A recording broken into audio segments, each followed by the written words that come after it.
Assalamualaikum warahmatullahi wabarakatuh. Saya Alvino Zidan Alfatan dari kelas 10 I Presensi 3 akan mempresentasikan proyek tentang validitas sumber data. Tema yang saya angkat ialah relevansi pendidikan dengan kebutuhan dunia kerja.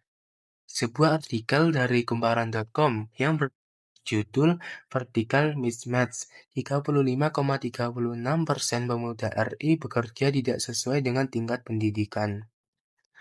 Proyek ini menganalisis memakai 4 kriteria validitas, yaitu akurasi, relevansi, keandalan, dan aktualitas. Artikel ini berasal dari Badan Pusat Statistik atau biasa disebut BPS yang mengambil berdasarkan data Sakernas 2024.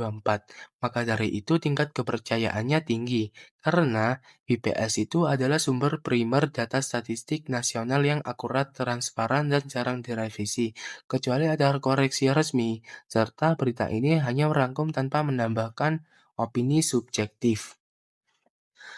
Relevansinya juga sangat relevan dengan topik yang saya ambil karena penyaji datanya BPS lembaga negara yang dikomentari oleh pakar ekonomi dengan menambah kedalaman dan perspektif pada data yang disajikan. Maka itu tingkat relevansinya tinggi karena penting bagi siswa dan pembuat kebijakan untuk memahami dinamika pasar kerja. Artikel ini juga sangat diandalkan karena penerbit beritanya PT Kumparan memiliki mekanisme koreksi sesuai kode etik jurnalistik, serta penerbit data aslinya BPS menggunakan metodologi standar dan mekanisme revisi. Aktualitasnya juga sangat terbaru karena artikel ini terbit pada November 2025 dan datanya selalu diperbarui setahun sekali. Nah, fenomena yang diuji, apakah benar pada tahun 2024, 35,36% pemuda Indonesia mengalami vertical mismatch, yaitu pekerjaan tidak sesuai dengan tingkat pendidikan, yang menyebabkan penurunan upah 7,57% dan berisiko pada inefisiensi bonus demografi.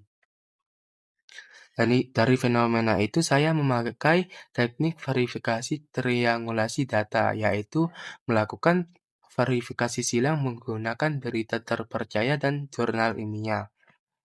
Di sini saya memakai 3 berita, yaitu berita pertama dari Metro TV yang menguatkan bahwa fenomena mismatch karena kompetensi lulusan yang tidak sesuai kebutuhan industri.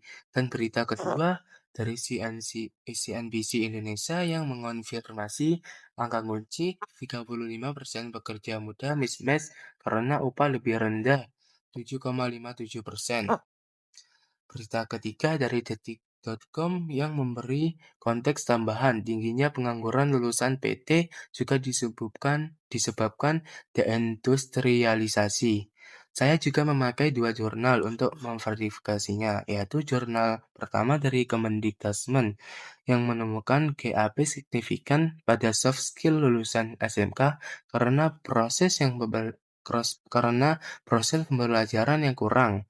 Jurnal kedua dari Jurnal Kompeten yang mengonfirmasi mismatch parah di Indonesia karena pendidikan terlalu teoritis yang menyebabkan penurunan produktivitas.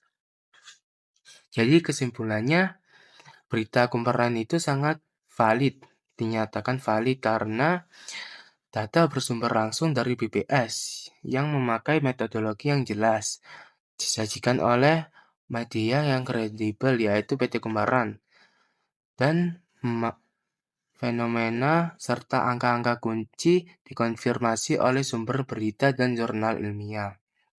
Sekian presentasi dari saya. Mohon maaf jika ada kesalahan kata. Izin pamit undur diri. Wassalamualaikum warahmatullahi wabarakatuh.